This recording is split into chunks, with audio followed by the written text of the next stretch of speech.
Breaking news. TDP అధిష్టానం ఎన్నిసార్లు warning ఇచ్చినా కొంతమంది నేతలు అస్సలు లెక్క చేయడం లేదు. ముఖ్యంగా ఎమ్మెల్యేల పనితీరు మార్చుకోవాలి అని అగ్రనేతలు సూచించినా పట్టించుకోవడం లేదు. కొలికపూడి శ్రీనివాస్ వ్యవహారమే ఉదాహరణగా తీసుకోవచ్చు. ఆయనపై చర్యలు తీసుకోకపోవడం, పార్టీ ఆదేశాలను లెక్క చేయని వారి సంఖ్య పెరిగిపోతూ ఉంది. తాజాగా టీడీపీ కేంద్ర కార్యాలయంలో పలువురు నేతలపై ఆగ్రహాన్ని వ్యక్తం చేశారు మంత్రి నారా లోకేష్. పార్టీ నేతల సమీక్షలో పలువురు నాయకులపై ఆగ్రహాన్ని వ్యక్తం చేశారు ఆయన. 4 వారాలు క్యాడర్ భేటీలు, గ్రీవెన్స్ నిర్వహించని మైదుకూరు, కడప, ప్రొద్దుటూరు ఎమ్మెల్యేలపై లోకేష్ మండిపడ్డారు. కార్యక్రమాలు నిర్వహించకపోవడానికి కారణాలు తెలుసుకోవాలి అని సిబ్బందికి ఆదేశాలు జారీ చేశారు. పార్టీ కార్యక్రమాలు ఖచ్చితంగా నిర్వహించాలి అని ఆదేశించారు ఆయన. మరి వీరందరిపై ఏమైనా చర్యలు తీసుకుంటారా లేదా అనేది ఇప్పుడు తేలాల్సి ఉంది.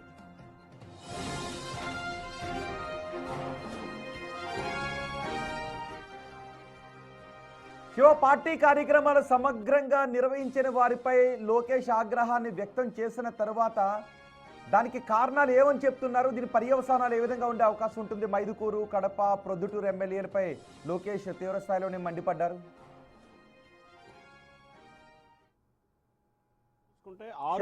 నలుగురు ఎమ్మెల్యేలు, 2 ఇన్ఛార్జీలు దాదాపుగా 4 వారాలుగా నియోజకవర్గాల్లో కార్యకర్తలు, నేతలతో ప్రజా దర్బార్ కానీ గ్రీవెన్సెల్ కానీ నిర్వహించట్లేదు.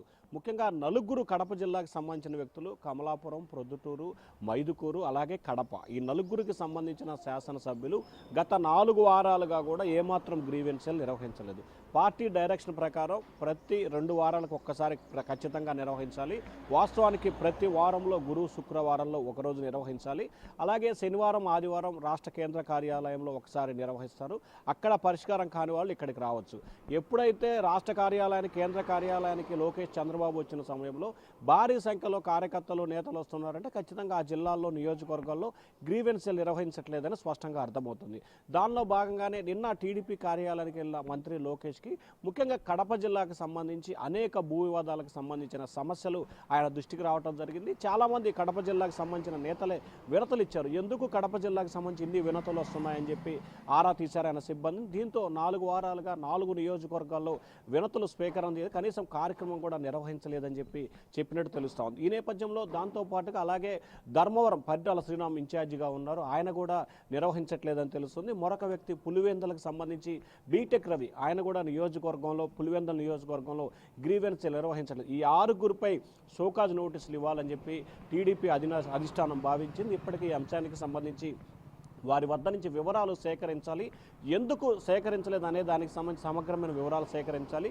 వారిచ్చిన వివరాలు సంతృప్తికరంగా ఉంటే సరే, లేకపోతే షోకాజ్ నోటీస్ ఇవ్వాలి. ఇక ప్రతి వారం కూడా ఖచ్చితంగా గ్రీవెన్స్ నిర్వహించే విధంగా పార్టీ ఆదేశాలు జారీ చేస్తుందని చెప్పి స్పష్టంగా ఆదేశాలు జారీ చేశారు. ఇప్పటికే తెలుగుదేశం పార్టీకి సంబంధించి దాదాపుగా 134 మంది శాసనసభ్యులతో అత్యధిక పార్టీగా అవతరించిన నేపథ్యంలో కార్యకర్తలు, నేతలకి ప్రజలకు అందుబాటులో ఉండాల్సిన పరిస్థితి కనిపిస్తోంది.